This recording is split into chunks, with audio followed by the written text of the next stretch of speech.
Selamat malam teman-teman peserta webinar pada malam hari ini. Baik. Pada malam hari ini kita berjumpa kembali dalam kegiatan dalam rangkaian webinar yang bertemakan Thriving Not Just Surviving, Compassion and Mindfulness at Work. Jadi di malam hari ini kita ada di tiga rangkaian webinar seperti itu ya, tiga rangkaian webinar di bulan November ini, dan ini adalah seri webinar yang terakhir untuk bulan ini.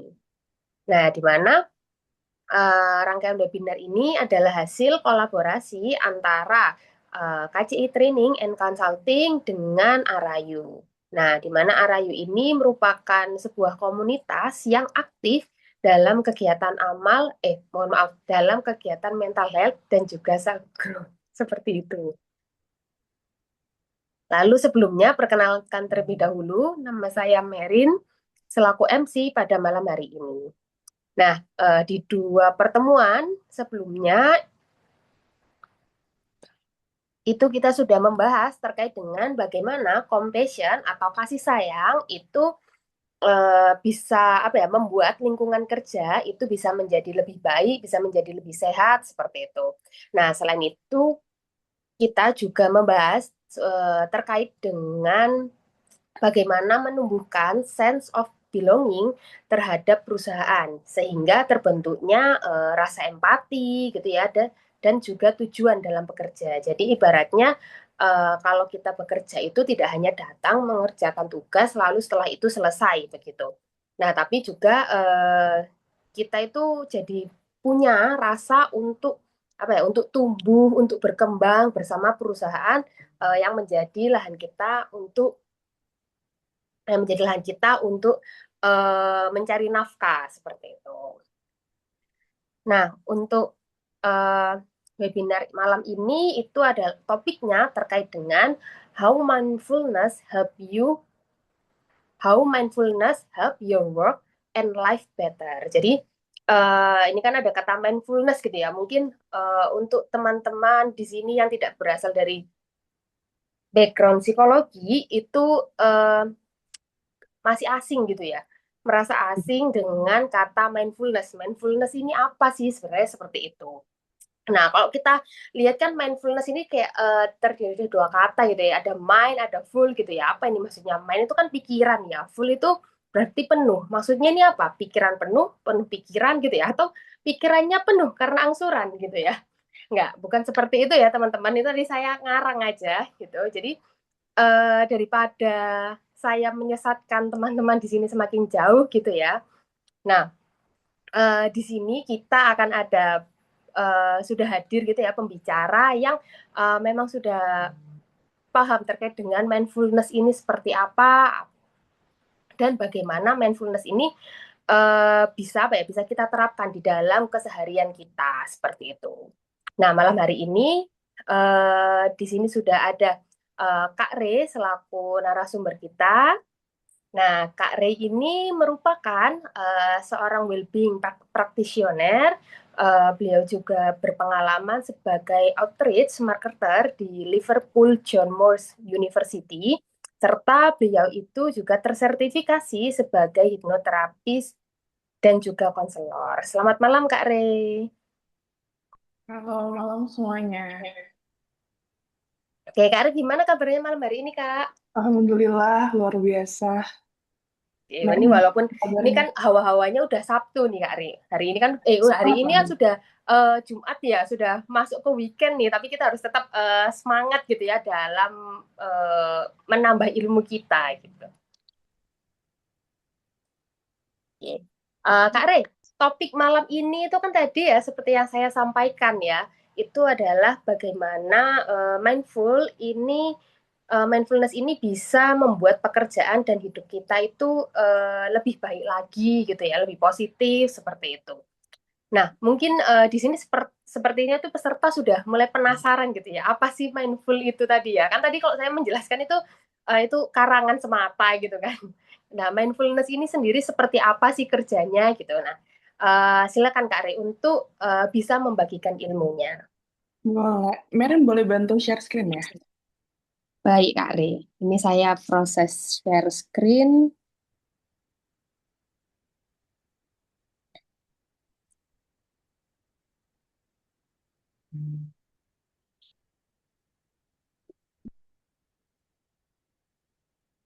Oke. Halo teman-teman semuanya, selamat malam. Jadi aku Reynalda, jadi bakal perkenalan di slide selanjutnya. Jadi thank you teman-teman yang udah meluangkan waktunya di Jumat malam ini. Kayak yang tadi Merin bilang gitu kan, kalau Jumat tuh biasanya kita, kalau aku pribadi sih itu paling semangat Jumat malam karena habis gitu weekend bisa berleha-leha, bisa istirahat gitu kan. Jadi malam hari ini kita bakalan share, kita bakalan diskusi. Jadi nih teman-teman kalau ada kayak insight atau ada hal-hal yang pengen ditanyakan bisa langsung chat aja di kolom chat atau bisa juga kontak ke Merin gitu. Next Merin. Jadi perkenalan dulu, jadi nama aku Renalda Fulzari Sirianti, aku well-being practitioner, tapi sebenarnya kalau ditanya orang gitu kan, sebenarnya apa sih eh, kegiatannya gitu. Karena kebetulan kegiatannya macam-macam dan emang anaknya suka banyak kegiatan dan jadi kalau ditanya suka bilangnya selalu I'm a full-time manager of myself. Tapi aku juga punya background di MSc Positive Psychology and IPN anu, fruit kanu IPN. Jadi kayak dari Liverpool John Moores University. Terus juga aku outreach lead di di RIU. Jadi RIU itu komunitas mental health dan juga well-being. Jadi mungkin teman-teman, especially buat yang Gen Z nih, kepengen punya komunitas, pengen join webinar-webinar gratis. Kita juga ada book club juga, misalnya ada yang interested, bisa langsung cek Instagram kita atau juga bisa connect sama aku di LinkedIn Renalda Fazari Sirianti. Terus aku juga ada experience sebagai outreach marketer juga di Liverpool John Moores University dan aku juga well-being practitioner di Lentera Keluarga dan juga Kemaju. Gitu. Next. Nah, sebelum kita mulai, ini aku punya Mentimeter. Jadi teman-teman bisa gabung ke menti.com. Ini kodenya 548594411. Jadi sebelum kita mulai, kita warm up dulu. Aku ada beberapa pertanyaan. Jadi silakan mungkin yang HP-nya bisa buat apa sih ini sebutannya? Ngeliat dari barcode-nya yang bisa cek dari barcode. Silahkan kalau nggak bisa pakai barcode-nya bisa langsung ke menti.com terus masukin kodenya. Di situ ada pertanyaan-pertanyaan yang bisa teman-teman jawab. Oke, baik teman-teman, ini bisa mungkin bisa dibuka halaman browsernya, halaman Google-nya, seperti halaman Google-nya, halaman Chrome-nya bisa searching gitu ya, menti.com gitu tulisannya. Nah, ini juga saya sudah share di kolom chat gitu ya, ada menti.com. Nah, ini bisa langsung diklik linknya, lalu diketikkan kodenya ini. Ya, bisa diketikkan kodenya ada 5485941.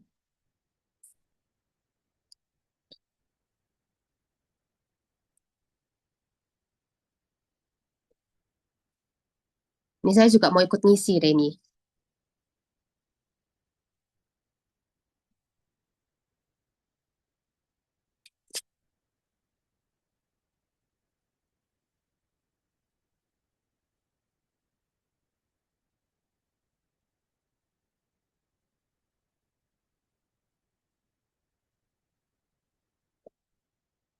Oke, bisa dibuka websitenya, website Mentimeter yang sudah saya bagikan di chat.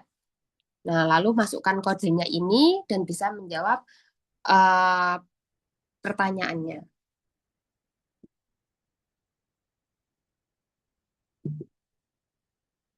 Ya, ini pertanyaannya ada eh, kalau andai kata gini ya, pikiran kita itu seperti laporan cuaca gitu ya. Nah, itu laporan cuaca seperti apa maksudnya?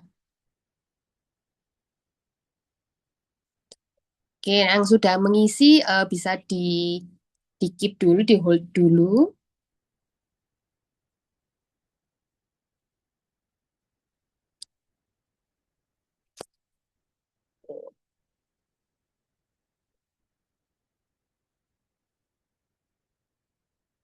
Nah, ini selagi menunggu teman-teman yang lain untuk mengisi kodenya, saya bagikan di kolom chat karena saya mau pindah share screen untuk tampilan Mentimeter.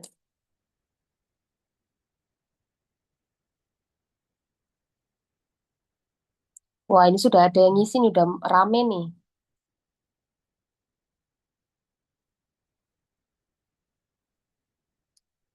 Ini Kak Rey, jawaban dari teman-teman nih. Ada yang bilang storming, wih, ada yang bilang hujan badai. Oke, ini kalau dilihat lebih ke ini ya Kak Rey, lebih ke suasana hujan mendung seperti itu ya daripada shiny day seperti itu. Sesuai nih ya, sesuai sama cuaca kita saat ini gitu kan. Iya, Hujan badai. Nah, ternyata pada jawabannya hujan, hujan badai, foggy. Wih, ada yang biasanya bilang ini Kak cuaca Rey, buruk. biasanya itu kan cuaca mempengaruhi mood seperti itu. Betul, betul. Tapi ini ada juga yang jawab sunny day. Cuacanya cukup cerah seperti hari-hariku, luar biasa. Waduh, Kita bisa next juga kayak udah bisa di next slide juga nih. Nih ada coba banyak. saya next. Nah, Oh, ini. menarik. Uang banyak.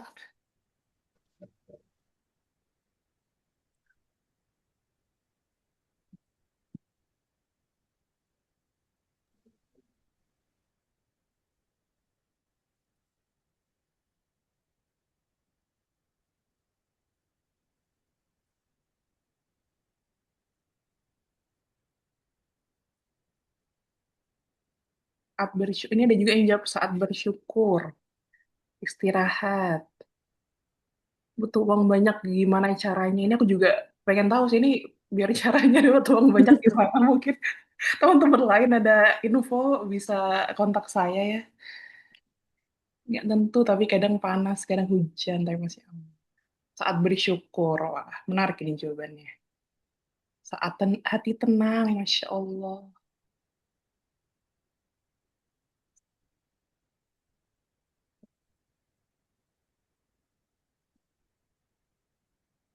Oke, bisa mungkin buat teman-teman yang belum ngisi nih bisa ngisi lewat web Mentimeter yang sudah saya kirimkan di chat, kodenya juga sudah saya kirimkan di chat. Hmm. Nih, 30 detik lagi harus nanti kita bahas ke materinya. Ini pada, atau pada ini ya, pada ngerti, apa ya, bukan ngerti sih, tapi lebih ke dapet insight gitu. Sebenarnya mindfulness itu apa sih gitu. Hmm. Hidup tenang, happy. Ini saya pindah ke slide yang ketiga ya Kak Terus Rea. slide ketiganya nggak bisa itu. Slide. Kamu refresh aja slide apa linknya coba kamu refresh. Jawabannya muncul. Nah, Oke, nah oh ini ini. menarik nih jawabannya. Hadir sepenuhnya, merasakan sepenuhnya, wah keren ini jawabannya ini. Ini udah bilang hidup tenang, nggak banyak drama. Mind wandering. Oke, thank you teman-teman yang udah share. Nanti kita bakalan bahas di sesi hari ini. Sebenarnya mindfulness itu apa sih? Karena kan udah banyak juga ya webinar-webinar atau enggak kadang di sosmed gitu bilang tentang mindfulness, mindfulness. Tapi sebenarnya mindfulness itu apa sih kalau dari segi sains? Jadi hari ini aku bakalan bahasnya dari segi sains karena mindfulness atau juga mungkin orang banyak yang ngerti tentang meditasi. Jadi meditasi itu salah satu mindfulness activity. Itu juga ada juga pendekatan dari segi Buddha practice gitu. Dok. Jadi mungkin yang beragama Buddha juga mungkin akan lebih paham tentang ini, tapi aku kurang paham kalau dari segi lain-lain gitu kan. Jadi aku POV-nya hanya POV dari segi sains yang aku pelajarin selama kuliah gitu. Jadi boleh bantu share screen PPT lagi nggak?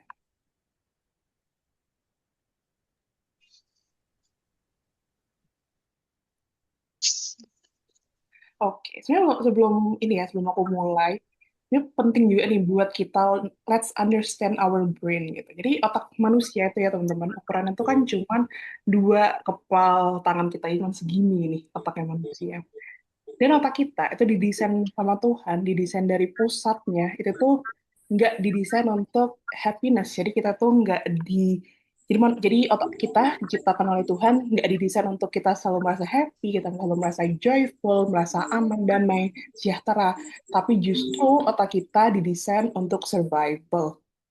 Nah, ketika otak kita didesain untuk survival, yang menjadi problemnya adalah mudah sekali untuk otak kita mikir-mikir hal-hal yang mungkin kurang menyenangkan. Sekali kita mikir negative thinking gitu ya, itu tuh jatuhnya akan ruminating, jatuhnya akan membentuk pola downward spiral, di mana ketika ada satu hal yang kurang menyenangkan, otak kita akhirnya ikutan mikir hal-hal kurang menyenangkan lainnya. Sedangkan untuk feeling happiness atau untuk merasakan hal-hal yang menyenangkan itu tuh it takes more time gitu buat otak kita, it takes more effort buat otak kita melakukan hal tersebut gitu. Jadi itu yang mungkin bisa teman-teman pahami dulu. Let's understand our brain, kayak how it works dan kenapa otak kita tuh desain demikian ya, karena Tuhan kepengen untuk kita survival gitu. Jadi contohnya nih, misal kita lagi di tengah hutan tersesat gitu kan, terus misal kita ngelihat ada beruang gitu. Terus misalnya beruangnya lucu, kalau kita diberikan otak yang tidak untuk survival, misalnya kita dikasih otak yang, oke aku selalu positive thinking, bisa jadi justru kita malah mendekati beruang itu loh, kayak, oh ini beruangnya lucu, aku deketin, lo bisa jadi malah itu kan sebenarnya bahaya. Gitu. Jadi sebenarnya, to some extent, otak kita desain oleh Tuhan untuk survival, tapi nggak selamanya survival mode itu tuh dibutuhkan oleh otak kita. Gitu. Next. Nah, terus kenapa sih kok penting buat paham tentang how our brain works, tentang stress, tentang mindfulness? Ini kalau kita ngeliat data ya nih teman-teman, ini aku ada data secara global dan juga data dari Southeast Asia dan juga di Indonesia. Itu trennya beberapa tahun terakhir, 10 tahun terakhir, terutama orang-orang yang reporting mereka merasakan stres itu tuh tinggi banget. Itu bahkan 44% itu tuh experience high stress. Jadi nggak cuma sekedar stres sehari-hari atau stres yang ringan, tapi high stress. Dan stres yang berkepanjangan itu tuh efek negatifnya tuh banyak banget buat di tubuh kita, efek negatif juga ke pekerjaan kita, ke productivity kita, ke well-being kita. Jadi bayangin misalnya ada 100 orang gitu kan di ruangan ini, misal 44 dari kita atau hampir setengahnya itu tuh reporting high stress. Dan juga tren di Southeast Asia dan di Indonesia itu juga cukup tinggi juga, sekitar 20%. Itu tuh mereka merasakan stres di tempat kerja. Jadi sebenarnya apa sih yang terjadi kalau misalnya stres ini terus-terusan meningkat gitu? Next. Problemnya itu adalah ketika stres yang tinggi, terus kita banyak juga distraksi di kehidupan sehari-hari, itu akan berpengaruh terhadap produktivitas dan juga well-being.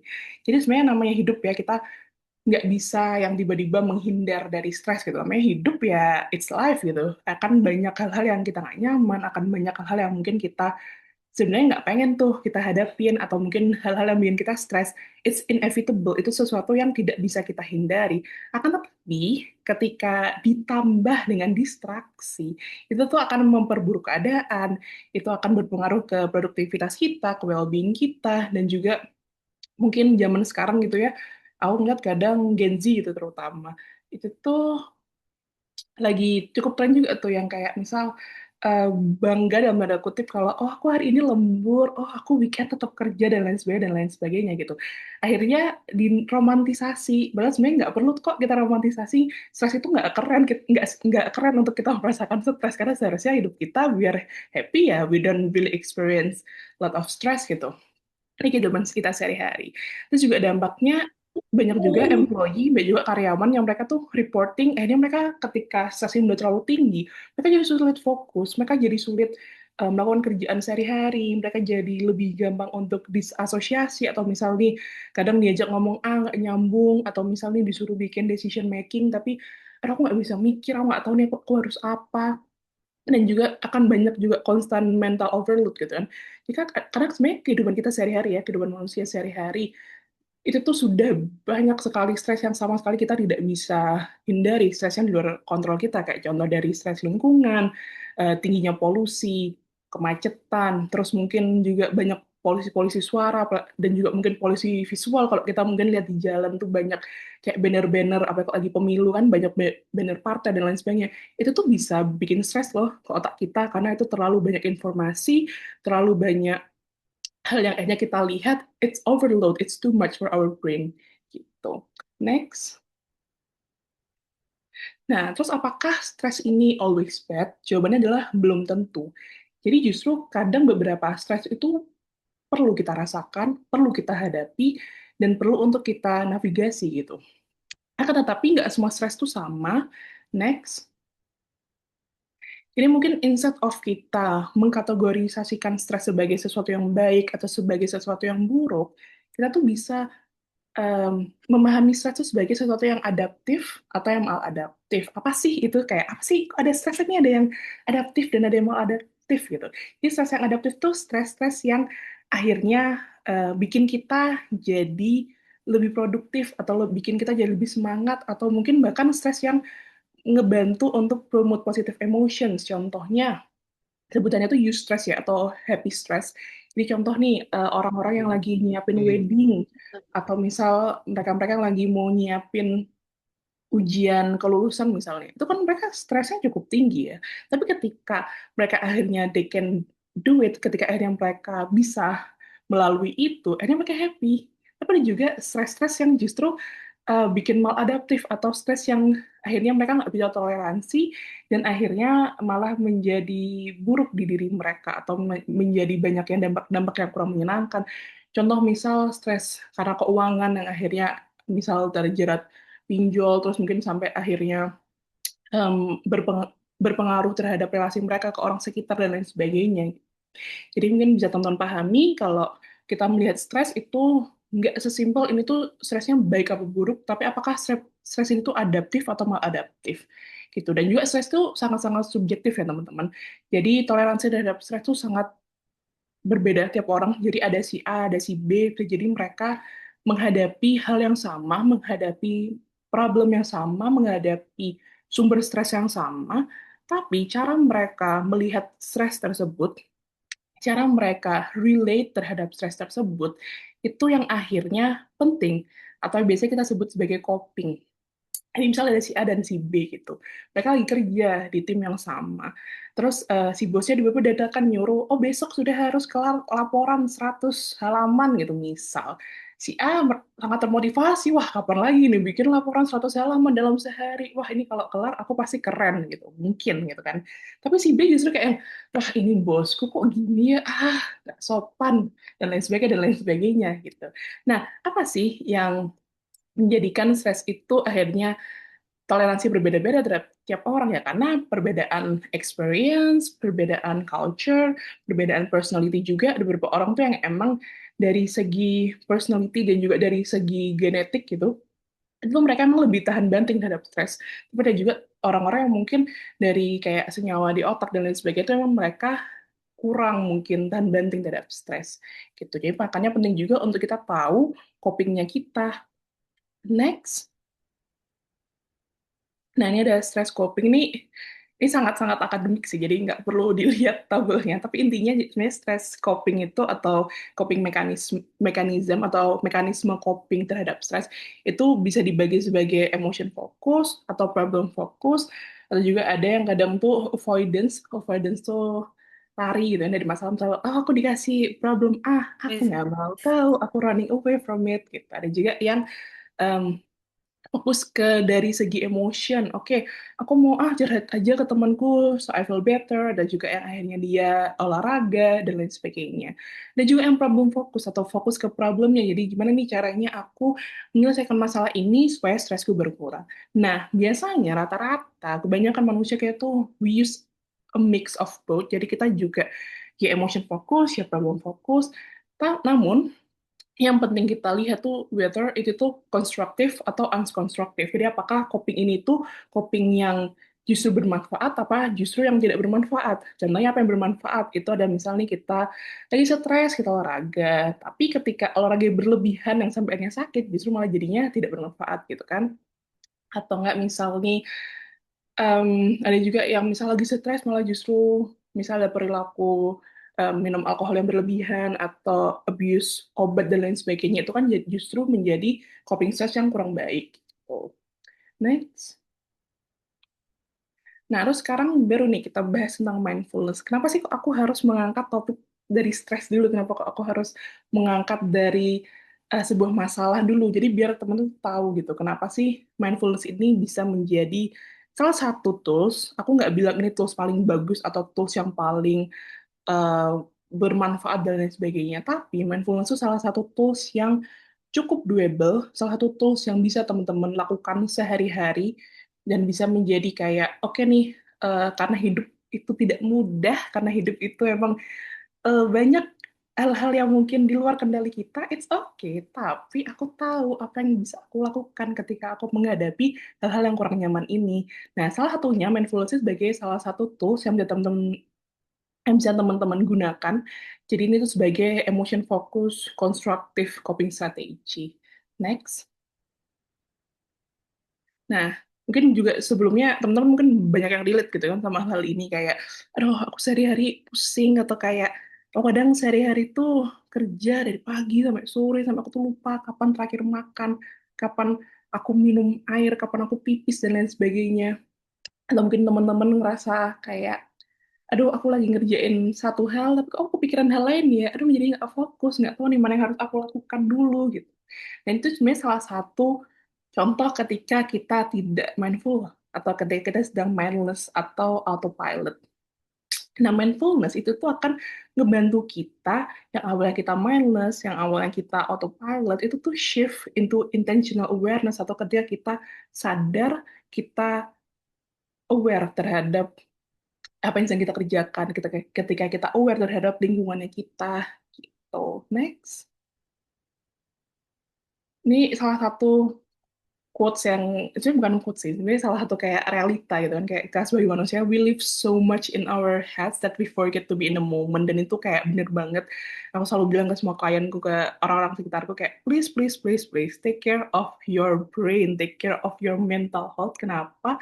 Karena otak kita, pikiran kita itu satu-satunya hal yang kita nggak bisa escape dari kehidupan kita sehari-hari gitu. Mungkin kita bisa lagi ngerjain hal A atau hal B, tapi apakah otak kita berhenti berpikir? Oh tentu tidak gitu kan, karena emang otak kita didesain untuk berpikir, jadi otak kita akan terus berpikir gitu.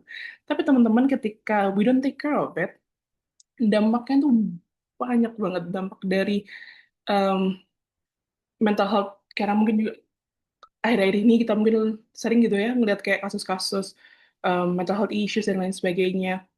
Dan sebenarnya hal-hal kayak ini tuh bisa kok kita cegah, bisa kok kita tuh dalam sehari-hari, walaupun hidup ini susah, walaupun hidup ini tuh banyak cobaan gitu, tapi bisa kita tuh mencoba satu atau dua hal to make life setidaknya lebih doable untuk dijalani sehari-hari gitu. Next. Jadi sebenarnya mindfulness itu apa sih? Kok mungkin teman-teman tadi juga ada yang udah bilang kan mindfulness itu tadi ada satu nih yang jawabannya aku suka hadir sepenuhnya, merasakan sepenuhnya, bener. Jadi mindfulness itu sesimpel as awareness. Ketika kita aware right here, right now, itu sebenarnya teman-teman udah mindful gitu. Contoh nih, misal sekarang lagi webinar, fokusku adalah aku share tentang materi ke teman-teman, aku sekarang paham dan sadar bahwa aku sedang duduk di kursi, kakiku nempel di lantai, aku sedang lihat laptop, itu adalah aku sedang mindful gitu. Mungkin juga di sini ada Merin, Merin sedang dengerin aku, yaudah Merin pun juga sedang melakukan mindfulness activity gitu. Jadi mindfulness tuh nggak harus selalu tentang eh, mungkin yang sekarang lagi banyak ngetren juga ya kayak ada retreat ke hutan atau ada juga yang em, yoga di pinggir pantai sambil meditasi atau misal ada yang juga kegiatan-kegiatan lain gitu kayak it doesn't have to be that way gitu. Ketika mungkin teman-teman punya privilege untuk melakukan itu, mungkin misal ada dana, ada waktu, ada energi dan lain sebagainya, dan good gitu. Tapi kan nggak semua dari kita tuh having that kind of privilege. Nggak semuanya mungkin bisa kayak dalam sehari-hari, aduh aku stres langsung healing, aduh aku stres aku mau ke hutan, aduh aku stres aku mau yoga pinggir pantai dan lain sebagainya. Nggak semua dari kita tuh um, punya privilege tersebut. Dan yang kepengen aku sampaikan bahwa mental health intervention atau di sini tuh mungkin mindfulness sebagai salah satu positive psychology intervention, itu tuh it has to be doable dan itu sesuatu yang bisa semua dari kita lakukan sehari-hari. Jadi sesimpel kita aware terhadap apa yang sedang kita rasakan, apa yang sedang kita lakukan, terus kita aware kalau oke, aku sekarang lagi bernafas, aku sekarang lagi berbicara, aku sekarang lagi di rumah dan lain sebagainya. That's you being mindful gitu. Next.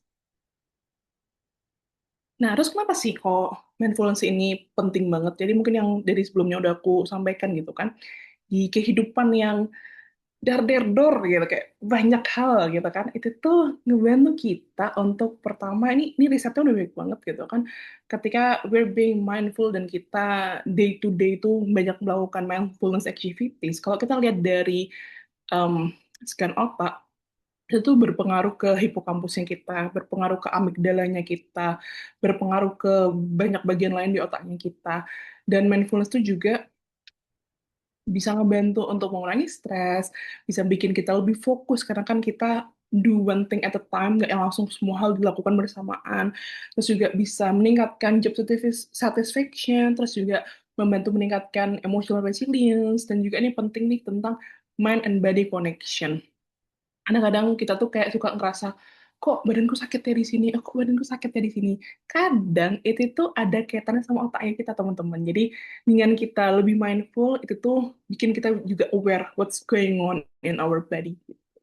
Dan juga ketika kita terlalu sering autopilot, kita tuh kadang bisa kayak mungkin melewatkan positive experience, mungkin juga melewatkan opportunities to grow, terus juga menjadi apa ya, it costs us more than we realize gitu. Sebenarnya mindlessness atau autopilot pilot di kehidupan kita sehari-hari itu tentu dibutuhkan ya. Contoh kita misal nafas nih.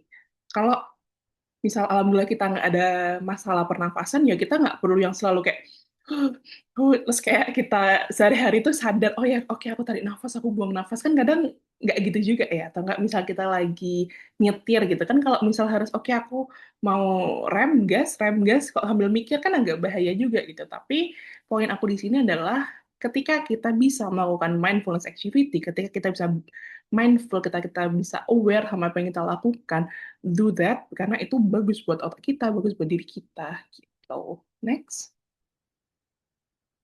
Dan juga ini mindfulness is not forcing yourself to stay calm dan juga bukan untuk avoiding negative emotion. Jadi kadang kalau aku ngobrol-ngobrol sama banyak orang itu kadang ada miskonsepsi gitu terkait ini. Kadang dikiranya, oke aku lagi stres, aku lagi anxiety, oke aku lagi cemas dan lain sebagainya.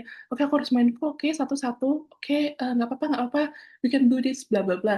Sebenarnya kadang when we feel bad atau kita sedang tidak merasa baik-baik aja, ya udah nggak apa-apa, diterima aja. Oke oke aku I don't feel good today, ya udah aku terima perasaan itu, aku terima bahwa aku sedang tidak bisa stay calm, aku sedang tidak bisa baik-baik aja, dan itu nggak apa-apa, dan itulah yang dimaksud mindfulness. Jadi ketika you are forcing yourself untuk stay calm, untuk kayak oke nggak boleh gini, nggak boleh gini, aku nggak boleh marah, aku nggak boleh sedih, aku nggak boleh kecewa, itu justru bukan mindfulness gitu kan. Dan juga mungkin kayak yang disampaikan oleh Destria 2 minggu lalu tentang compassion, ketika kita being mindful itu sebenarnya juga salah satu bentuk kita being compassionate to ourselves, yaitu sebagai bentuk apa ya? Bentuk cinta kita, bentuk penghargaan kita terhadap diri kita sendiri. Gitu. Dan juga mindfulness itu bukan berarti kita avoiding negative emotions, tapi justru kita menjadi aware terhadap apa yang kita rasakan gitu. Karena kadang ada juga nih mungkin beberapa orang yang tiba-tiba dia dalam sehari-hari itu marah-marah gitu. Misal nih ditanya A langsung jawabnya nyolot gitu ya, marah-marah teriak-teriak, atau nggak misal si B cuman melakukan apa tapi si A langsung apa ya reaktif gitu, mungkin responnya berlebihan dan lain sebagainya. Itu bisa jadi juga karena that person, orang tersebut mungkin kurang aware sama apa yang sebenarnya sedang dia rasakan. Mungkin dia mungkin bisa jadi lagi sedih atau lagi mungkin kesepian dan lain sebagainya. Tapi karena kita nggak aware, karena we are not being mindful dengan apa yang kita rasakan dan apa isi pikiran kita, ini kita lashing out ke orang. Jadi salah satu dampak apa ya negatif mungkin ya aku bisa bilang ketika kita nggak sedang mindful gitu. Jadi mindfulness tuh ngebantu kita buat ngerespon, tapi bukan buat kita reaktif gitu teman-teman. Next. Nah, terus gimana sih mindfulness ini dipraktekkan? Gimana sih caranya? Aku kepengen lebih mindful nih. Kayaknya mindfulness bisa aku lakukan dalam kehidupan sehari-hari. Kayaknya ini cocok buat aku dan lain sebagainya gitu kan. Teman-teman kayak yang tadi udah aku sampaikan, nggak perlu yang retreat ke hutan atau nggak perlu yang ikut meditasi di pinggir pantai dan lain sebagainya gitu. Mindfulness activity bisa teman-teman lakukan dalam kehidupan sehari-hari. Contoh, ketika kita notice pola kita bernafas, postur tubuh kita, atau ketika kita lagi jalan terus kita aware, oh ya ini kaki kanan kiri, atau nggak misalnya kita pas lagi minum kopi pagi-pagi, kayak kopinya enak ya, oh ini kopinya hari ini misal lebih pahit atau misal kopinya lebih asam dan lain sebagainya gitu. Dan mindfulness ini kan juga sering dikaitkan sama meditasi gitu kan. Meditation itu tuh adalah one form of mindfulness, tapi it's not the only way. Jadi meditasi itu salah satu mindfulness activity, tapi nggak semua kegiatan mindfulness itu harus selalu meditasi. Ada orang yang mungkin cocok dengan meditasi dan it's good lakukan yang emang cocok. Tapi ketika misal, oke kayak aku nggak bisa meditasi deh, aku nggak bisa staying still, aku nggak bisa staying kayak, oke aku nggak ngapa-ngapain, aku malah merasa cemas, dan jangan dilakukan gitu. Karena walaupun meditasi ini banyak penelitian bahwa ini tuh bisa ngasih positif effects atau kayak dampak yang positif, tapi banyak juga di orang lainnya nggak cocok sama meditasi. Jadi kalau misalnya emang is not working, ya nggak perlu dipaksakan. Just lakukan apa yang emang kamu cocok, lakukan apa yang sekiranya kamu nyaman untuk lakukan. Gitu. Next. Terus juga bisa juga ini ada juga kayak formal practice atau informal practice-nya. Jadi kalau formal practice-nya kalau aku pribadi aku tuh suka sebelum tidur aku selalu menyisihkan 10 menit untuk diriku sendiri. Pokoknya 10 menit yang nggak mau diganggu, nggak mau ngapa-ngapain, aku bengong. Jadi kayak ya udah bengong menikmati kayak menatap langit, nggak menatap langit sih, langit-langit kamar maksudnya ya. Merasakan kayak oke, merasakan badan kita, aku merasakan nafasku, terus kayak berterima kasih kepada diri sendiri kalau thank you hari ini you've done a lot of things, misalnya di hari di mana misal aku lagi banyak deadline, itu aku kan berterima kasih ke diriku sendiri.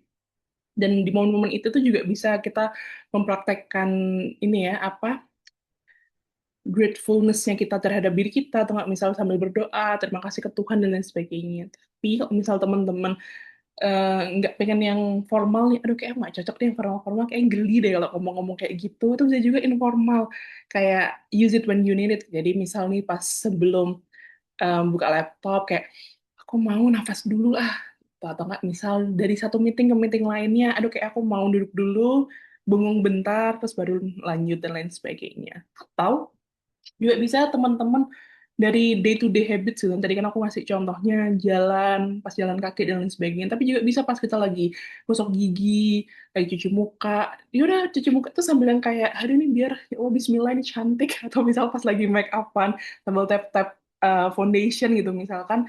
Itu bisa juga sebagai mindfulness activity. Jadi kayak banyak banget cara kita melakukan mindfulness, nggak harus dengan cara-cara yang keren yang gede gitu kan, kayak misal grand gesture kayak retreat dan lain sebagainya, tapi juga bisa dengan hal-hal sehari-hari. Jadi small moments itu count juga gitu. Next. Nah, ini juga yang udah dibahas sama Destria 2 minggu yang lalu. Jadi 2 minggu lalu kita kan bahas tentang compassion at workplace ya. Kita juga Destria bahas-bahas dikit tentang karakter strength. Jadi karakter strength itu juga bisa teman-teman pakai untuk practicing mindfulness. Jadi misalnya contoh, aku lagi overwhelmed, kayak aku hari ini lagi banyak banget deh yang aku rasain. I feel too much, aku nggak nyaman, aku ngerasa not feeling good. Berarti apa nih karakter strength yang bisa aku lakukan? Oke, aku akan menggunakan self-regulation. Atau ketika aku lagi menghadapi sebuah konflik, oke apa sih yang bisa aku lakukan? Oke, aku perlu menggunakan karakter strength perspektif. Jadi aku perlu melihat sebuah masalah dari sudut pandang lain dan lain sebagainya. Jadi mungkin buat teman-teman yang nggak ikut webinar 2 minggu lalu, jadi karakter strength itu sebenarnya strength atau sebuah karakter yang kita semua tuh punya, ada 24. Dan teman-teman bisa, wait aku cariin websitenya ya. Bisa cek di saya karakter.org. Jadi teman-teman bisa cek di websitenya dan ambil tesnya tuh gratis. Jadi pas teman-teman udah tahu nih karakter strength-nya apa, bisa coba tuh mindfulness dengan karakter strength yang teman punya. Kayak misal sambil tanya ke diri sendiri kayak sebenarnya eh, aku tuh karakter strength-nya kira-kira apa ya gitu. Jadi misalnya sebelum tes, misal kalian teman-teman lihat dulu nih 24 karakter strength itu ada apa aja, ada banyak banget soalnya. Kalau aku pribadi itu karakter strength-ku itu self regulation dan juga perspektif yang paling tinggi. Terus tadi sebelum sebelum tes teman-teman bisa kayak ngira-ngira, setelah tes bisa sambil dibandingin tuh hasilnya, bener nggak ya gitu. Terus juga bisa teman-teman mungkin pas lagi kerja kepengen kayak ini karakter strength apa ya yang bisa aku gunakan hari ini. Oke, aku mau fokus hari ini karakter strengthnya love. Aku ingin membagikan cinta kasih terhadap bosku yang terkasih atau terhadap teman-teman kerja gitu. Itu bisa juga gitu. Next. Nah, ini quotes yang paling aku suka. Jadi kayak, the mind is just like a muscle. The more you exercise it, the stronger it gets, and the more it can expand. Jadi, selain penting untuk kita olahraga fisik, kita juga penting untuk melatih mentalnya kita. Kita penting untuk melatih our brain gitu kan. Biar biar apa sih ya? Biar kita bisa do day-to-day activity. Kita bisa apa ya? Menjalani kehidupan setidaknya lebih doable, setidaknya mungkin bisa merasa lebih baik, atau misal teman-teman akhirnya bisa di state of flourishing. Jadi kalau dari positive psychology itu yang state paling atas itu sebutannya flourishing. Jadi ketika orang tuh udah well-beingnya, dari semua aspek well-beingnya itu udah terpenuhi dan hidupnya tuh udah yang kayak oke, aku sangat-sangat konten, aku sangat happy dengan kehidupanku gitu. Next. Hilang ininya. Nah, ini ada. Thank you teman-teman yang udah join webinar hari ini. Kalau misalnya teman-teman kepengen em, tahu lebih banyak lagi tentang positive psychology, bisa juga follow arayu.id. Sebenarnya nggak cuma tentang positive psychology sih yang di-share, lebih ke konten-konten mental health. Tapi misal teman-teman ada kepengen tanya, bisa kontak arayu.id, nanti bisa aku jawab. Atau juga bisa connect sama aku di LinkedIn di Renalda Filzada Sirianti. Itu sih dari aku. Makasih semuanya. Silahkan kalau ada pertanyaan. Silahkan bertanya.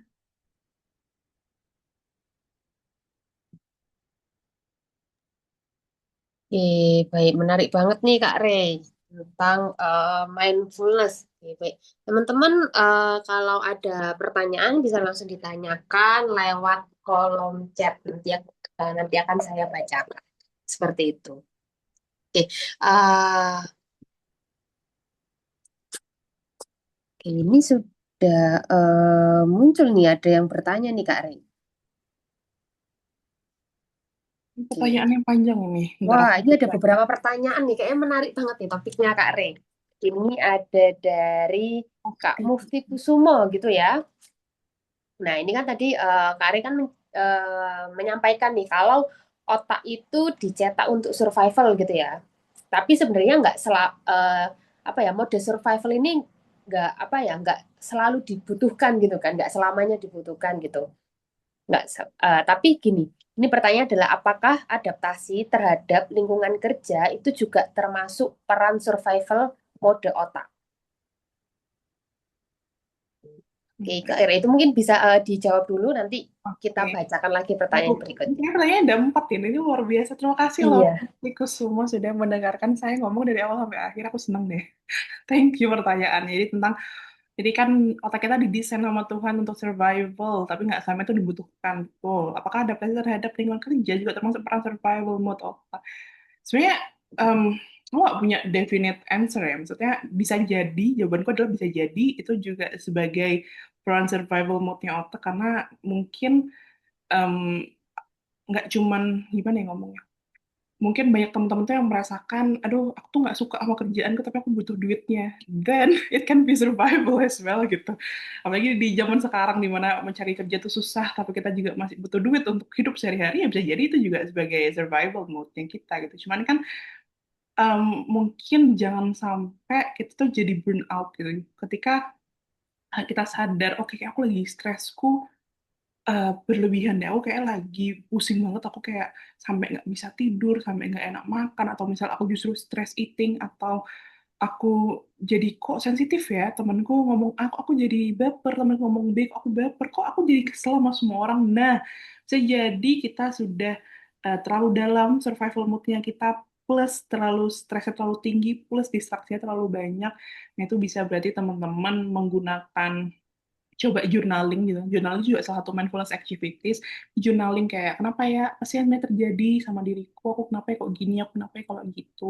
Terus misalnya teman-teman butuh bantuan lebih lanjut, sebenarnya bisa juga ke konselor atau misalnya ke psikolog, ngobrol aja buat kayak dapet insight lain gitu. Misal nih bisa kalau misal budgetnya mungkin terbatas, bisa juga ke puskesmas, kalau nggak salah 5.000 di puskesmas, kayaknya lebih mahal parkirnya kadang daripada biaya konselornya gitu kan. Terus ada juga kadang kalau online tuh yang ngasih free counseling juga, itu bisa dilakukan gitu. Terus yang kedua tentang romantisasi stres. Apakah ini masih tergolong normal? Sebenarnya kalau dari ini POV ku pribadi ya, sebenarnya tuh enggak sih, karena jatuhnya kita menormalkan untuk merasa stres. Kita menormalkan untuk oke, aku kerja 24/7 itu normal, aku kerja terus-terusan tuh nggak apa-apa sebenarnya. Mungkin sebagai di satu sisi itu sebagai validasi, karena emang cari kerja itu kan nggak mudah ya, dan ketika orang dapat banyak project, dapat banyak kerjaan, itu kan berarti juga apa ya, berkaitan juga nih tentang diri mereka, terus juga berkaitan dengan self esteemnya mereka gitu kan. Cuman ketika kita akhirnya meromantisasi dan akhirnya kayak oke, aku mau sibuk terus, aku pokoknya harus kerja kerja kerja kerja kerja, duit duit duit duit, sampai akhirnya nggak ada waktu untuk actually menikmati kehidupan kita, atau akhirnya nggak ada waktu untuk spending time sama misalnya keluarga atau teman-teman atau sama diri kita sendiri. Nah, itu sih yang menurutku akhirnya nggak untuk dinormalisasikan gitu. Terus yang ketiganya ada coping. Mana yang lebih bagus?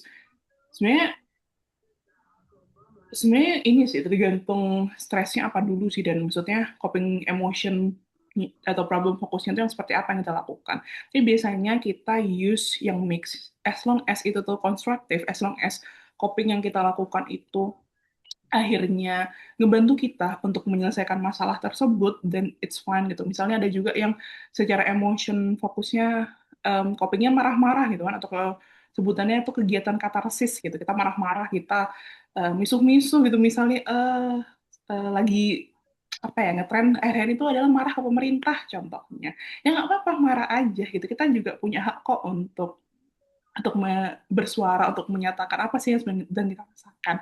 Tapi ketika akhirnya kita cuma marah-marah doang dan akhirnya nggak ada solusi, atau misal kita fokus ke solusi doang tapi kita nggak berusaha untuk duduk dengan perasaan kita, jadi mungkin itu yang akhirnya nggak bagus. Jadi sebenarnya perlu apa ya, seimbang aja sih, dan kayak sebenarnya yang paling tahu ya dirimu sendiri, mana yang akhirnya paling apa ya, paling works for you gitu. Terus juga mindfulness dengan awareness. Pertanyaan, apakah menerima kenyataan jadi termasuk dalam mindfulness? Bisa jadi ketika kamunya aware dan ketika kamu acceptance juga sebagai kayak mindfulness activity gitu. Kayak, oke, realitanya adalah, ini contoh nih, misal aku pribadi, aku adalah WNI dan aku tidak bisa merubah status kewarganegaraanku. Nggak apa-apa, it's okay. I can still do my best gitu sebagai WNI, contohnya gitu. Semoga menjawab ya. Oke, baik. Ini tadi Kak Re udah menjawab 3 pertanyaan nih Kak Re. Ini ada pertanyaan, oh ini ya, sudah dijawab semua ya Kak Re ya? Sudah, 4 pertanyaan ya. Jadi terima kasih. ini saya sedikit simpulkan gitu ya Kak Are. Jadi untuk pertanyaan pertama ini kan terkait dengan apakah adaptasi terhadap lingkungan kerja termasuk peran survival mode otak, itu ya bisa dibilang iya ya Kak Are ya. Bisa dibilang iya karena Jadi, tidak memungkiri juga di antara kita itu banyak yang mungkin dalam pekerjaan tidak terlalu enjoy, tapi ada kebutuhan gitu ya, ada kebutuhan yang dimana kebutuhan ini mungkin secara finansial seperti itu ya. Jadi akhirnya berusaha beradaptasi di lingkungan kerja seperti itu. Jadi mode survivalnya nyala nih seperti itu. Untuk romantisasi stres itu juga ini ya apa namanya, bisa jadi hal yang tidak baik gitu ya. Jadi hal yang tidak baik karena eh, kalau stresnya mungkin bisa di coping dengan baik itu ya bagus gitu ya, bagus. Tapi kalau misalnya di copingnya dengan tidak baik dan kita tidak sadar bahwa itu hal buruk, itu malah menggerogoti diri kita sendiri seperti itu. Oke, baik. Eh, Teman-teman mungkin selain dari Kak Mufti Kusumo bisa teman-teman yang lain kalau mau ada pertanyaan bisa ditanyakan seperti itu.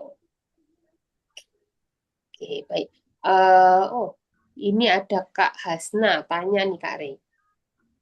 Kak, gimana caranya menghentikan kebiasaan multitasking yang eh, sudah sangat otomatis gitu ya. Mungkin karyawan-karyawan yang di korporat ini kan terbiasa dengan berbagai macam tugas gitu ya. Jadi terbiasa untuk multitasking. Nah, sedangkan kalau tadi kita lihat itu kan itu ya Kak Rea, multitasking ini sebenarnya menurunkan kinerja ya. Kalau kita lihat di slide tadi itu ya. Nah, ini gimana sih untuk mengurangi kebiasaan itu gitu ya, terutama di lingkungan kerja yang menuntut kecepatan. Gimana Kak Rey? Jadi sebenarnya kalau bahas multitasking, apakah itu selalu buruk?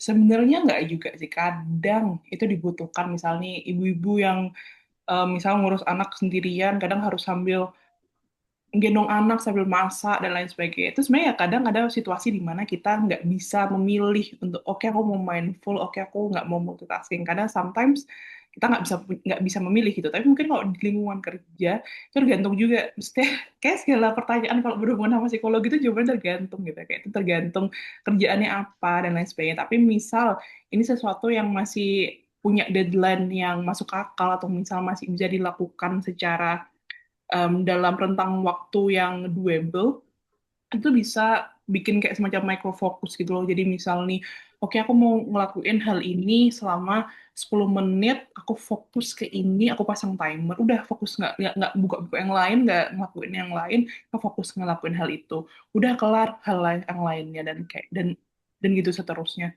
Cuman kadang emang kalau udah kebiasaan itu emang agak challenging ya buat kita ngubahnya. Apalagi kan otak manusia kita tuh bikin yang namanya pola, kita bikin yang namanya pattern. Ketika pattern tersebut udah dijadikan apa ya hal yang dianggap normal sama otak kita kayak oke ini adalah pola kehidupanku di lingkungan kerja. Akhirnya dianggapnya nyaman, dianggapnya udah aman dan nyaman ketika sebenarnya kadang mungkin nggak efektif atau mungkin kadang bisa malah justru banyak memberikan dampak-dampak negatif gitu. Itu sih. Oke, baik. Kak Rey ini masih nyambung dengan apa namanya pertanyaan Kak Hasna ya ini tadi. Jadi Kak Rey juga sempat menyinggung ya kalau misalnya otak ini berpola seperti itu kan. Nah jadinya mungkin membuat kita itu jadi apa ya? Jadi autopilot gitu ya Kak Rey ya. Jadi autopilot dalam melakukan aktivitas kita sehari-hari. Nah, eh, untuk keluar dari kebiasaan itu Kak Re. Jadi dari autopilot itu kayak kita kan seringkali kerja ya ya udah hanya kerja aja tapi tidak merasakan apa ya, tidak mindful gitu ya, tidak mindful dalam bekerja itu yang penting ini tugasnya selesai ya sudah harus dia berpindah ke tugas lain dan segala macamnya itu terjadi autopilot di situ. Nah, sekiranya apa ya? Mungkin langkah pertama atau faktor apa yang perlu kita perhatikan untuk bisa keluar dari kebiasaan itu? Langkah pertamanya adalah kita menjadi mindful. Maksudnya kita akhirnya notice ketika oke, belajar apa ya? Belajar untuk berjeda dan belajar untuk kayak nggak perlu selalu buru-buru kok gitu. Mungkin buat teman-teman yang kerjanya di bidang healthcare kayak misal mungkin suster, dokter, paramedics dan lain sebagainya, oke memang mungkin mereka butuh untuk buru-buru ya karena kan ini hitungannya sama nyawa gitu. Tapi kalau kita kerja di bidang-bidang lain dan sebenarnya kayak sebenarnya nggak apa-apa kok aku nggak harus selalu ini tuh kelar dalam waktu 1 jam ke depan dan lain sebagainya. Sebenarnya nggak perlu juga kita untuk ngasih pressure atau ngasih beban ke diri kita yang sebegitunya gitu. Kadang aku tuh notice kalau kayak lihat dari klien-klienku atau teman-teman sekitar tuh kadang sebenarnya yang ngasih pressure ke diri ke apa ya yang ngasih pressure ke diri mereka itu ya diri mereka sendiri gitu kadang yang menjadi sumber stres mereka ya diri mereka gitu kadang kita suka kayak ngasih pressure yang mungkin berlebihan ke diri kita kayak oke aku harus melakukan A B C D E yang akhirnya mungkin pressure-pressure yang banyak tersebut bikin kita kepengennya multitasking karena banyak yang harus kita lakukan dan kita cuma punya waktu 24 jam akhirnya mau nggak mau ya harus multitasking jadi mungkin kita bisa apa ya belajar berjeda, belajar menyadari, belajar kayak misalnya pas lagi duduk gitu kan. Ada tuh mungkin alis sih biasanya yang paling kelihatan kok dia lagi fokus kan kita alisnya kayak gini kan yang kayak orang marah gitu. Dan coba dia relax aja alisnya. Atau misal pas lagi ngetik tuh kadang kan shoulder kita pasti nih pundak kita tuh rasanya tegang gitu. Sebenarnya kayak relax, nggak apa-apa. Kita tuh nggak kerja di healthcare, nggak akan ada yang mati kok kalau kita misal salah-salah dikit nggak apa gitu. Jadi kayak sebenarnya ngasih apa ya, ngasih jeda ke diri kita, ngasih ruang ke diri kita kalau nggak apa-apa untuk kita berbuat kesalahan, nggak apa-apa untuk kita nggak harus selalu berburu-buru, dan akhirnya ketika kita bisa belajar untuk notice, belajar untuk aware, itu sih mungkin akhirnya lama-lama kebiasaan gitu.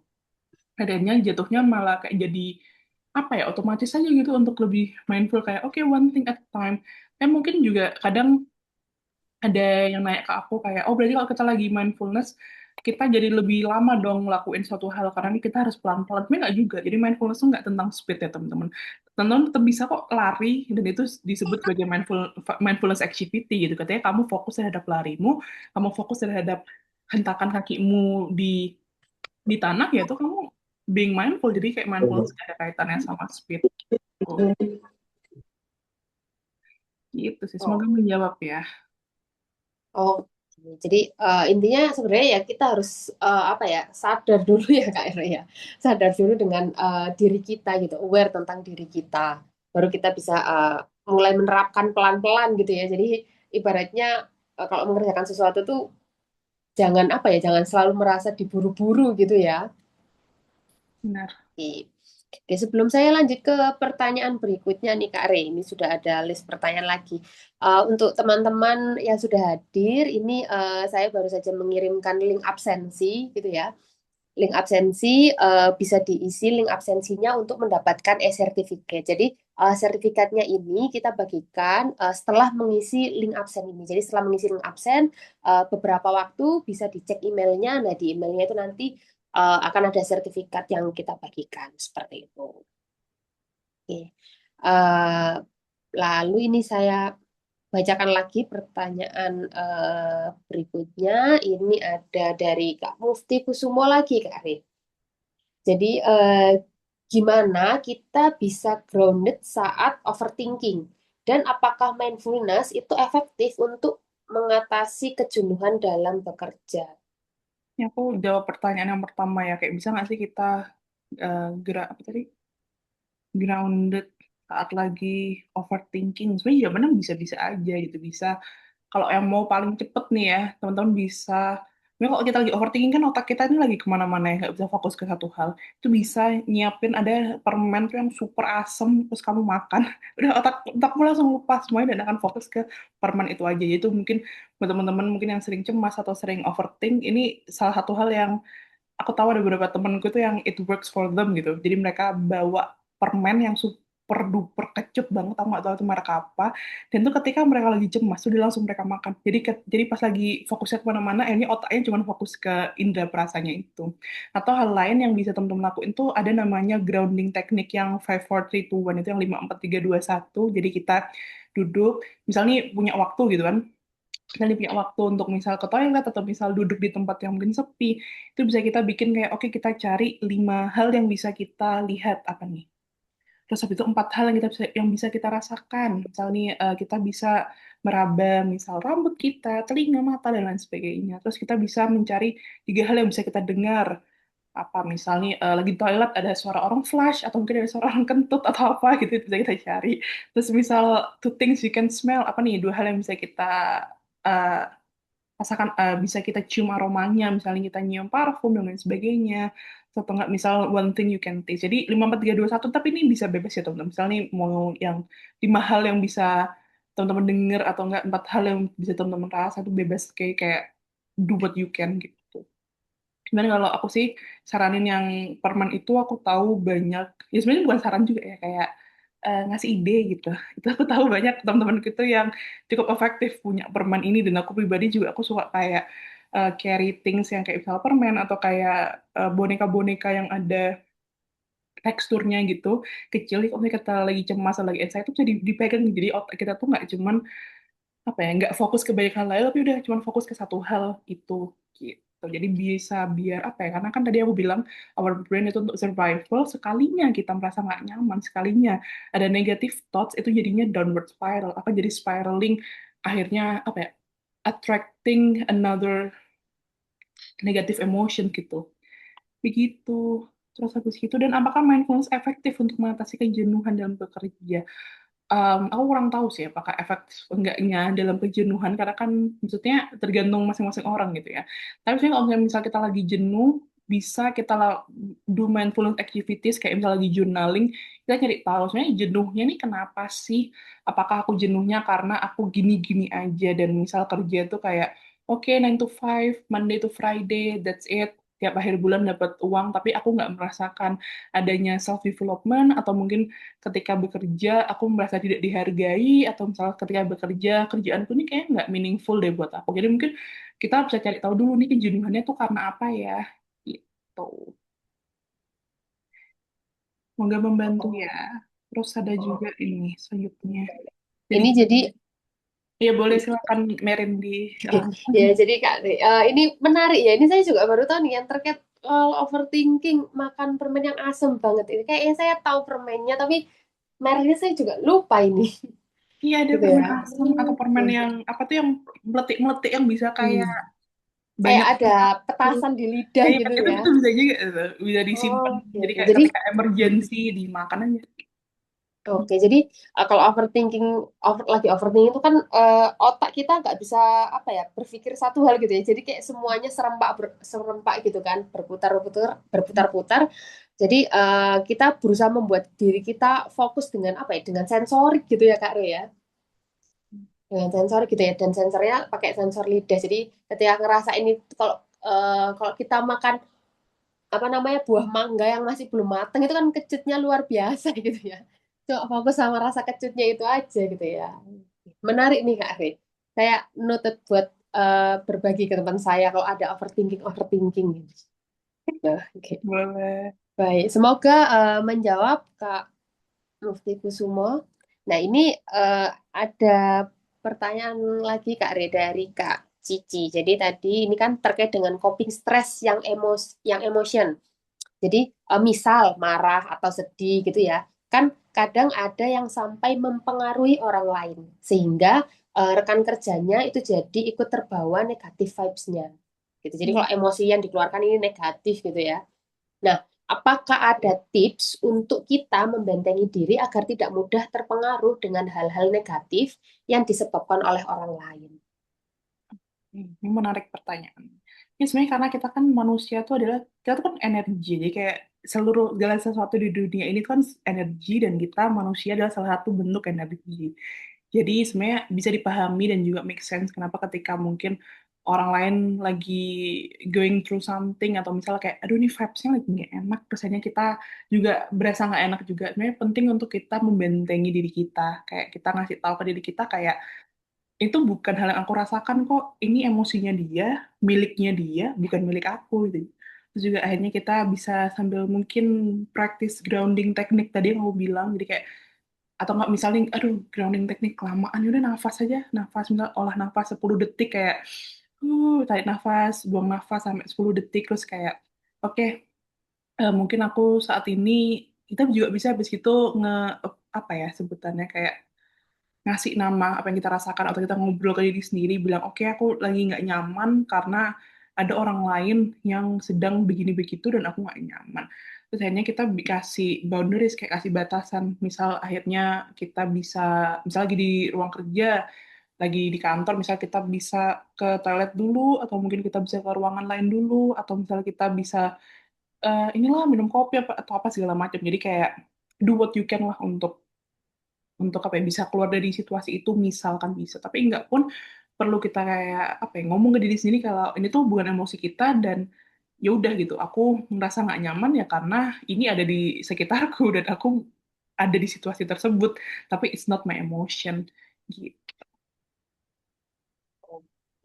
Baik.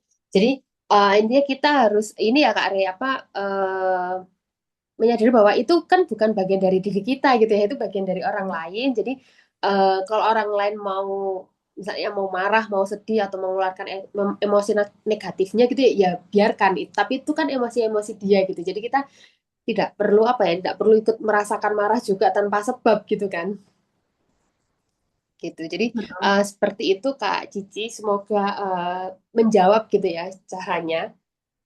Lalu berikutnya di sini ada pertanyaan dari Pak Joko nih. Jadi ini tanpa mindfulness pekerjaan tidak lagi menjadi proses bermakna, hanya rutinitas yang melelahkan dan sekedar menggugurkan kewajiban. Jadi apakah statement ini tepat tepat ya Kak? Kalau jika benar, gimana saran Kakak untuk kita para pengelola SDM di perusahaan bisa mempraktekkan mindfulness pada karyawan seperti itu? Hmm. Ini menarik ya pertanyaannya, karena jujur aku nggak punya jawaban yang kayak definite answer gitu. Apakah benar nih tanpa mindfulness pekerjaan menjadi nggak bermakna? Sebenarnya nggak juga sih, karena kalau misalnya kita mau ngebahas tentang meaning in life atau kayak merasakan apa ya hal yang meaningful di hidup kita tuh kan sebenarnya faktornya banyak. Kayak mungkin tadi yang udah aku sebutin kalau mindfulness tuh adalah state of awareness. Jadi mindfulness tuh intinya udah kita being aware itu kita sudah mindful gitu. Jadi itu sebuah state of awareness. Jadi apakah ketika kita tidak mindful terus pekerjaan jadi nggak bermakna? Sebenarnya kalau pertanyaannya adalah apakah pekerjaan akan menjadi tidak bermakna, itu nggak juga karena kan faktornya banyak ya yang menjadikan pekerjaan mungkin berasa tidak bermakna. Misal faktor finansial, ketika kita misal do so many things tapi kita tidak dihargai seperti yang sesuai, atau kita misal melakukan pekerjaan yang tidak seperti yang kita mau. Misal nih, oh aku sukanya nulis tapi aku disuruh kerjanya ketemu orang, jangan, aku nggak suka ketemu orang dan lain sebagainya. Atau mungkin aku sukanya kerja yang um, charity atau sosial atau yang ada kaitannya sama sosial-sosial lah pokoknya, tapi malah ternyata kerjanya di finance yang sehari-hari ngurusin pencatatan, pembukuan dan lain sebagainya. Jadi sebenarnya kalau pertanyaannya adalah apakah bermakna atau tidak, itu tuh um, tergantung apa ya, faktornya tuh banyak gitu. Itu sih. Dan apakah saran untuk pengelola SDM mempraktekkan mindfulness? Sebenarnya kalau untuk ngasih mempraktekkan mindfulness itu adalah dengan contoh nih, misal sebelum merapat gitu, itu bisa diajak kayak udah kita ini yuk atur nafas dulu, atau misal mau meditasi bareng gitu juga bisa. Misal kita diajak ngajakin karyawan kayak meditasi 2-3 menit, nggak perlu lama-lama, kayak olah nafas.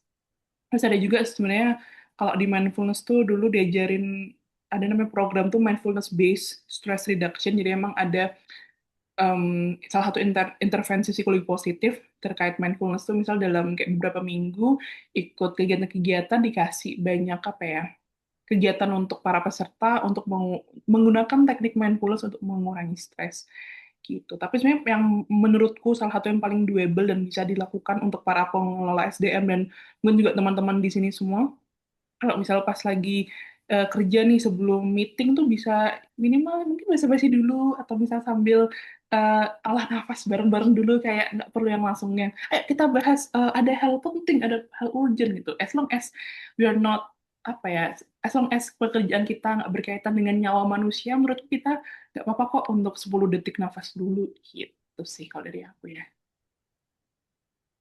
Gitu. Iya, baik Kak Re. Terima kasih. Jadi mungkin ini ya kalau diterapkan di perusahaan tuh eh, apa namanya ya ya hal-hal kecil gitu ya, mungkin break-break sebentar untuk yang apa ya, kalau kerja itu kan ada metode, ini metodenya macam-macam sih, ada yang 15 5 sama berapa gitu. Jadi maksudnya adalah 15 menit kerja, 15 menit ini break gitu ya, kita rehat dulu terus baru lanjut kerja lagi seperti itu. Mungkin eh, apa namanya bisa diterapkan seperti itu. Jadi sebelum meeting juga kan, meeting ini biasanya eh, dimulai dengan kehektikan gitu ya. Jadi wah meeting jam sekian, nah itu sudah hektik banget untuk karyawannya. Jadi sebelum mulai meeting karyawan-karyawannya dibuat relax dulu gitu ya, kayak relax gitu ya. Kita tahu bahwa kalian semua panik gitu ya, kalian semua panik, kalian semua hektik untuk mempersiapkan bahan meeting gitu kan. Nah sebelum kita mulai meetingnya baru diajak ya sesederhana untuk mereka nafas nafas apa ya, kan semua orang itu bernafas gitu ya Kak Rea, semua orang bernafas. Nafas tuh sebenarnya hal biasa yang kita lakukan sehari-hari, tapi apa ya, kebermanfaatannya itu sering diabaikan. Padahal kalau kita nggak nafas kan berbahaya gitu ya.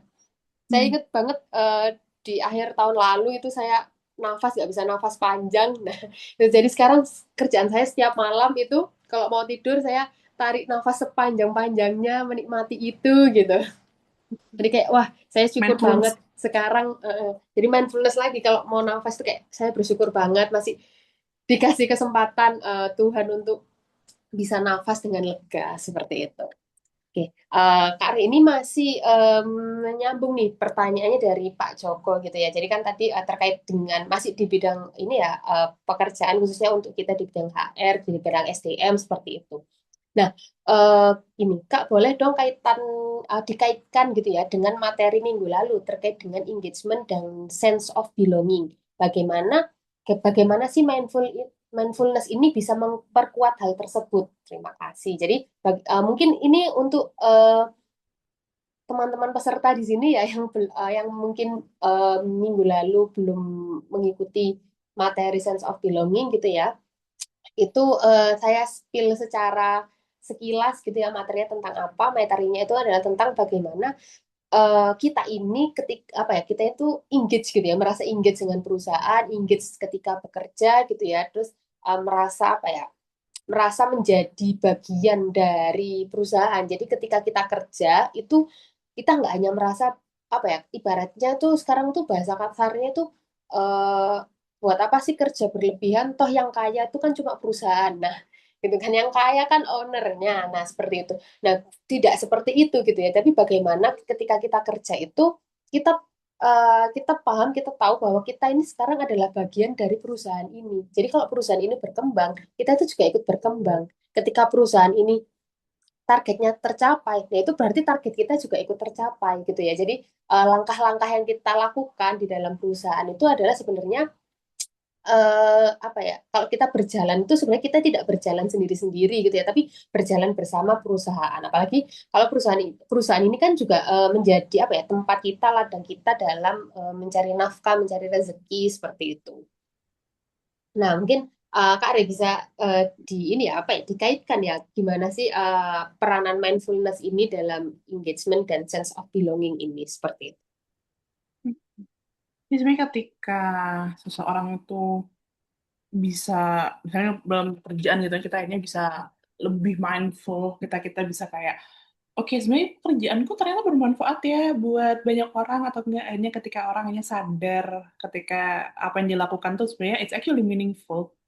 Akhirnya dia bisa akhirnya lebih engage, dan gimana sih orang yang bisa sadar kalau apa yang dia lakukan tuh sebenarnya meaningful, apakah sebenarnya itu bermanfaat ya ketika kita aware, ketika kita punya state of awareness, yaitu ketika kita being mindful. Jadi sebenarnya in one way or another, mindfulness tuh akan banyak berkaitan sama engagement, sense of belonging. Hanya ketika dia aware, dia bisa merasakan, mulai ingin merasakan, oh ya ternyata selama ini aku sangat berjasa terhadap banyak orang. Misalnya contoh pekerjaannya itu yang berkaitan tentang apa ya, kerja misalnya di kitabisa.com, ya aku nggak promosi ya, cuman misalnya ini contoh gitu, kepikirannya itu gitu kan. Terus ternyata dia sadar, oh ya aku tuh kerja di sini, ternyata banyak orang yang terbantu loh sama apa yang aku kerjakan. Jadi mungkin sebelumnya dia karena sangat hektik, nggak ada waktu buat berjeda, nggak ada waktu buat kayak bener-bener mikir apa ya, mikir dalam tentang pekerjaannya, ya dia nggak mungkin nggak akan menyadari kalau apa yang dilakukan tuh meaningful. Tapi ketika akhirnya dia bisa berjeda, ketika dia bisa akhirnya lebih mindful terhadap apa yang dia kerjakan, akhirnya dia bisa menyadari, oh ya ternyata ini bermanfaat dan lain sebagainya. Yang akhirnya itu juga akan menumbuhkan sense of belonging ketika akhirnya dia merasa, oke ini ternyata meaningful dan aku berguna dan aku bermanfaat, dan meningkatkan sense of belonging, terus juga meningkatkan engagementnya dia juga di pekerjaan. Akhirnya dia bisa merasa lebih dekat gitu sama mungkin teman-teman kerjanya dan lain sebagainya gitu sih. Juga kayak ada ini deh, apa pertanyaan dari mana nih? Atas-atasnya ada dari Ahmad Alif sama Edison juga, kayak ke skip deh. Oke, oke, baik Kak Ari. Oke. Tapi ini mungkin melanjutkan Kak Re. Jadi supaya ini pertanyaan dari Pak Joko terjawab semua nih. Tadi kan Kak Re juga menyebut tentang awareness dan mindful gitu ya. Jadi kalau ini mindfulness is a state of awareness. Apakah ada tingkatannya ya Kak? Misal kita bisa mengukur tinggi atau rendahnya gitu. Apa ada tools khususnya seperti itu? Ini ada alat ukurnya.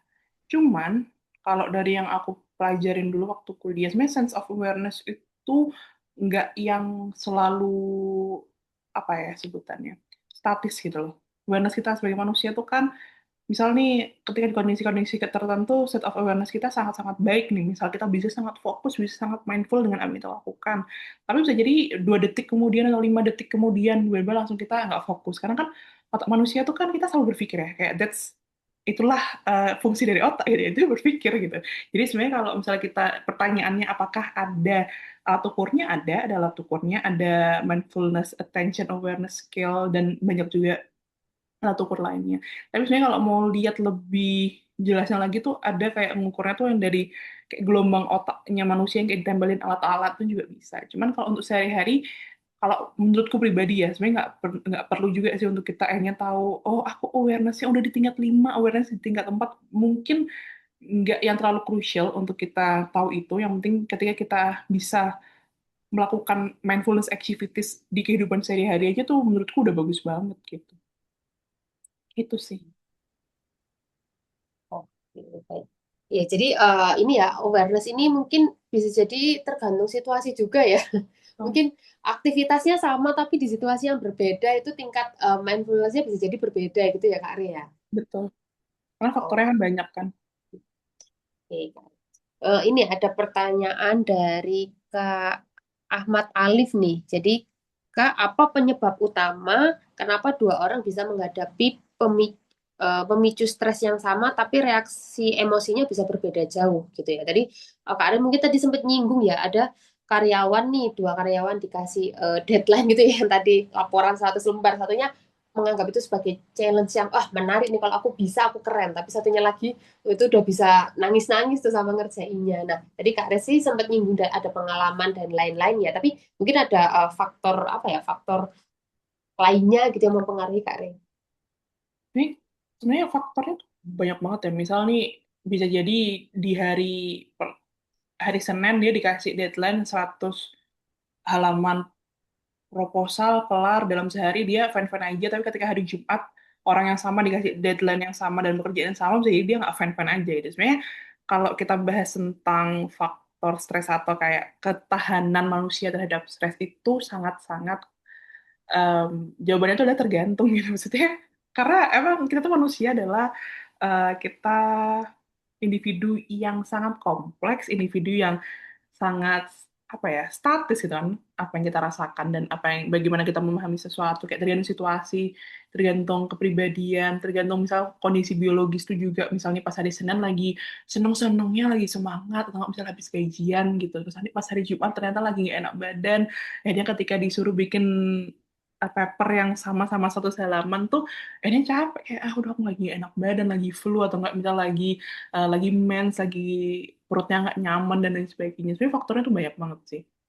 Nah, terus gimana nih caranya biar kita bisa lebih tahan terhadap stres tersebut? Sebenarnya kalau dari aku, kadang banyaknya stres atau kayak stres yang kita hadapi di kehidupan ini, kita tuh bisa lebih kayak biasa aja ketika kita udah pernah mengalami hal tersebut gitu kan. Tapi kan ketika kita misal belum pernah menghadapi itu atau kita nggak tahu cara menghadapi itu ya, sebenarnya wajar-wajar aja untuk kita akhirnya merasa gak nyaman. Kadang dalam hidup tuh ketika kamu menghadapi hal-hal yang gak nyaman ya it's normal dan it's apa ya expected gitu loh untuk akhirnya kamu menjadi not feeling good, atau ketika kamu akhirnya sedih, stres dan lain sebagainya, dan itu tuh nggak apa-apa banget gitu. Namanya manusiaan, kita emosinya manusia itu kan banyak dan kompleks ya, dan kita bisa merasakan dua emosi yang bersamaan. Misalnya kita lagi happy tapi kita juga sedih at the same time, and that's okay juga gitu. Jadi mungkin ketika kita bisa lebih mindful, kita akhirnya bisa menyadari bahwa emosi manusia tuh semuanya penting dan semuanya sama baiknya. Jadi nggak cuman emosi positif nih yang penting untuk kita rasakan, yang negatif juga penting kok untuk kita rasakan, yang nggak nyaman juga penting kok untuk kita hadapi dan lalui, gitu sih. Oke, oke. Jadi eh, penyebabnya mungkin ya benar-benar bisa kompleks banget ya Kak Ari, banyak gitu ya perbedaannya dan segala macam. Tapi mungkin yang perlu diperhatikan adalah eh, lebih ke ini ya gimana kita mengelola stresnya itu ya Kak Ari ya. Jadi gimana kita mengatasi stres yang kita rasakan ini seperti itu. Nah, Kak Ari, ini pertanyaan dari saya nih. Saya penasaran soalnya. Ini kan, jadi apa sih tanda yang paling apa ya, yang paling awal gitu ya, yang bisa jadi alarm untuk kita, jadi alarm buat kita kalau kita ini mungkin masuk di dalam mode mindlessness gitu ya. Jadi tidak mindful lagi nih, jadi mindlessness gitu kan. Nah itu kan kalau misalnya kita udah apa ya mindlessness mungkin kita bisa mulai masuk ke tahap yang stres gitu ya. Stresnya bisa jadi stres yang agak yang berat gitu ya mungkin ya cenderung ke berat gitu. Nah itu tuh alarmnya apa sih Kak Re? Jadi mungkin pertanyaannya adalah apa tandanya kita udah ini ya kayak mulai stresnya semakin berat dan akhirnya sulit untuk mindful gitu mungkin ya. Iya iya. Sebenarnya alarm paling kerasa itu adalah sebenarnya kadang tuh dari fisik nih. Itu dari fisik ngerasa pusing, terus ngerasa kok gampang pegel-pegel, atau kadang juga bisa namanya kalau kita tuh nyebutnya masuk angin, tuh gejala fisik. Dan juga mungkin gejala-gejala lainnya itu kayak kita add-nya gampang lupa. Jadi misal kayak, aduh udah nyentuh pintu nggak ya? Oh aku tadi udah ngunci ini nggak ya? Udah matiin kompor nggak ya? Itu juga salah satu tanda di mana kita udah nggak mindful dan kita lupa. Itu juga salah satu tandanya, gampang lupa. Jadi pertama gejala fisik, kedua kita ada juga gejala-gejala adalah gampang lupa.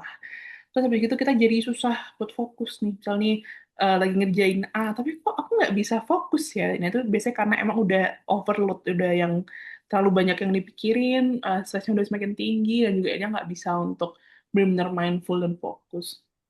Biasanya juga alarm-alarm kita kayak ngerasa lapar, haus, capek, itu jadinya nggak berfungsi seperti umumnya gitu. Kadang kan ada juga ketika misal contoh lagi situasi-situasi yang bikin kita stres, soalnya jadi nggak nafsu makan gitu kan misal, atau misal jadi nggak bisa tidur, yang kayak gitu-gitu sih. Dan ketika kita sudah aware, misalnya kok aku jadi susah tidur ya akhir-akhir ini, kok aku jadi nggak mood makan, kok aku jadi gampang lupa dan lain sebagainya, itu mungkin bisa teman-teman kayak apa ya, ajak ngobrol diri sendiri, atau misal kayak aku nggak tahu nih apa yang harus aku lakukan, ya udah bisa ke profesional, bisa kita ke konselor atau misal ke psikolog, kayak ada temen ngobrol aja gitu, jadi kita bisa mendapatkan insight lain gitu yang mungkin selama ini belum kepikiran sebelumnya gitu. Oh. Ya, jadi ini ya apa ya Kak Rim, merefleksikan kegiatan sehari-hari gini ya apa yang eh, kan ada ini ya ada apa ya taraf normal manusia beraktivitas gitu ya Kak Rim ya. Kalau dirasa kok ini harusnya sudah waktunya makan tapi kok nggak lapar sama sekali atau apa jadi mungkin perlu di ini ya dicek diri sendiri gitu ya apakah lagi banyak pikiran atau seperti apa gitu. Betul. Oke, baik.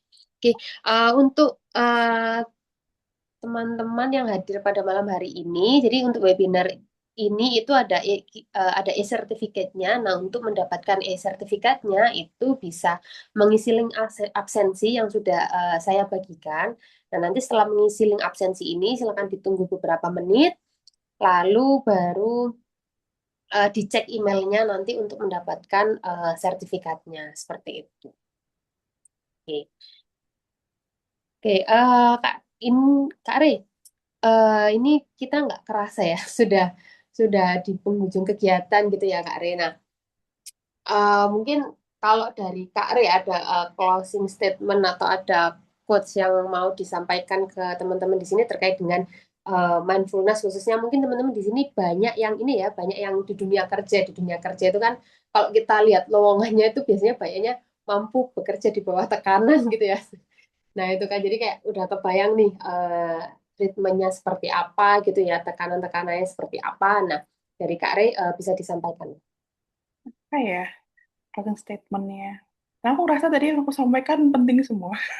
Jadi mungkin dari aku semua katanya teman-teman. Karena memang yang tadi kayak aku bilang sih, kalau stres itu inevitable, sesuatu yang nggak bisa kita hindari, sesuatu yang kita nggak bisa milih untuk, oke, aku nggak mau stres, aku nggak mau di situasi ini.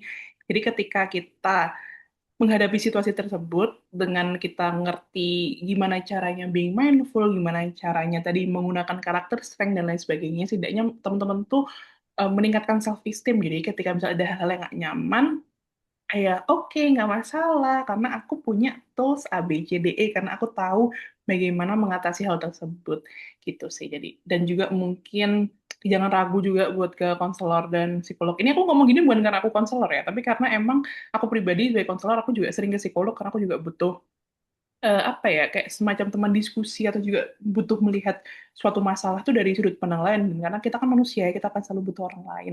Itu aja sih kalau dari aku. Terima kasih teman-teman, semoga bermanfaat sesinya. Dan kalau ada pertanyaan, silahkan bisa ke Instagramnya aerayu.id atau bisa ke LinkedIn Renal Level dari Sirianti. Aku senang banget sharing-sharing tentang mindfulness ini karena aku ngerasa di Indonesia kayak belum apa ya, belum terlalu banyak yang share dari segi sainsnya gitu. Oke, baik. Terima kasih Kak Re untuk insight-insightnya pada malam hari ini, untuk ilmu-ilmunya gitu ya.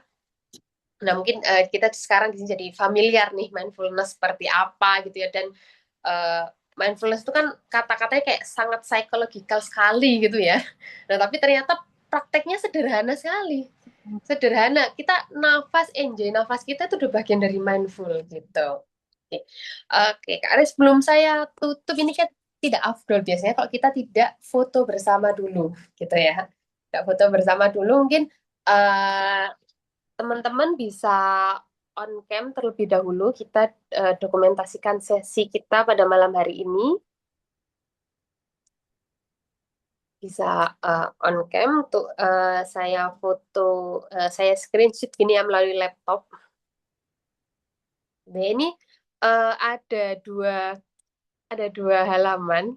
Nah, ini saya tidak tahu ya kakak-kakak ini ada di halaman yang pertama atau di halaman yang kedua. Jadi tolong senyumnya ditahan lebih lama gitu ya. Jadi jangan malu-malu untuk eh, tersenyum gitu ya.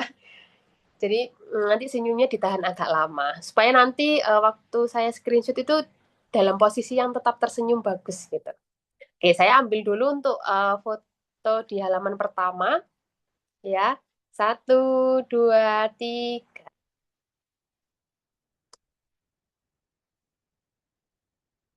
Oke, saya pindah ke halaman yang kedua. Masih ditahan dulu ya senyumnya. Satu, dua, tiga.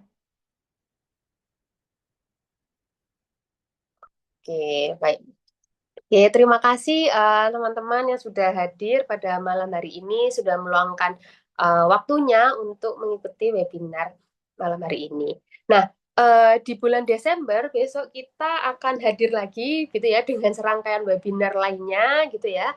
Eh, Webinarnya ada apa aja nanti gitu ya. Jangan lupa untuk memantau gitu ya, memantau Instagram kita, memantau mungkin di sini ada yang bergabung di grup WhatsApp KCI gitu ya. Di grup WhatsApp KCI juga silakan dipantau karena kita akan selalu mengupdate jadwal kita baik di sosial media maupun di grup WhatsApp kita seperti itu. Nah, uh, untuk kakak-kakak di sini teman-teman yang belum mungkin belum ini ya belum bisa kemarin tuh belum bisa mengikuti sesi webinar di di topik yang pertama di topik yang kedua itu nanti bisa dicek di YouTube uh, KCI ya uh, di YouTube PT Kemilaja Inspirasi. Di situ ada webinar yang nanti bisa diakses oleh uh, teman-teman yang hadir malam hari ini. Mungkin tadi penasaran gitu ya, ada yang namanya karakter strength. Karakter strength itu ada apa aja? Terus tadi kita juga singgung terkait dengan sense of belonging gitu ya, untuk di dalam bekerja seperti itu. Nah itu apa sih, seperti apa? Kalau penasaran bisa cek di link YouTube kita, seperti itu. Oke, baik. Uh, saya akhiri untuk sesi malam hari ini. Sampai berjumpa di sesi webinar berikutnya di bulan depan. Untuk di bulan depan ada topik menarik apa lagi, silakan dipantau di sosial media kita dan di grup WhatsApp yang nanti akan kita bagikan seperti itu. Oke, saya sampaikan lagi untuk e-sertifikat itu akan kita kirimkan melalui email gitu ya, melalui email apabila sudah mengisi link absensi. Jadi ini mungkin belum bisa diisi sekarang, link absensinya bisa di screenshot di kolom chat atau di copy paste dulu gitu ya untuk di save supaya bisa mendapatkan e-sertifikatnya. Oke, baik. Sekian untuk sesi pada malam hari ini. Sampai jumpa di lain kesempatan. Mohon maaf kalau selama membawakan acara ada kekeliruan atau salah ucap yang saya lakukan. Untuk kegiatan webinarnya saya akhiri. Terima kasih. Wassalamualaikum warahmatullahi wabarakatuh.